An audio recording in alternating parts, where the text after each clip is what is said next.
অপেক্ষা। যেদিন ছিলে না তুমি আমার পাশে, সেদিন আমি তাকিয়েছিলাম ওই দূর আকাশের দিকে তাকিয়ে আকাশের বিবর্তন দেখে কি মনে হয়েছিল জানো? আকাশ আমাকে বলেছিল আমি যেন রাঙিয়ে নিই আমার নিজের জীবনটাকে। আকাশ দেখতে দেখতে আমার চোখ পড়ে যায় ওই মাঠের দিকে।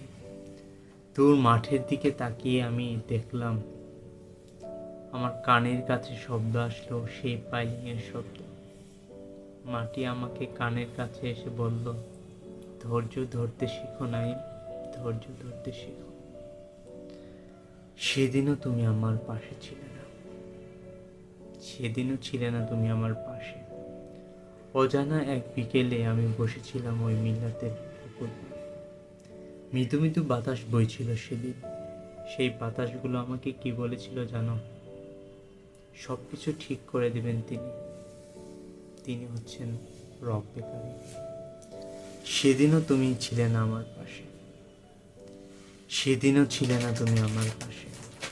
অপেক্ষায় ছিলাম কোনো একদিন তুমি আসিবে আমার কাছে, এসে বলবে সব কিছু ঠিক হয়ে গেছে, চলো একসাথে চলি। আর দূরে যাব না কখনো। আজও আছি, আজও আছি তোমার সাথে, এই কথাটি বলবে। আমি আজও আছি তোমার এই কথাটি শোনার অপেক্ষা।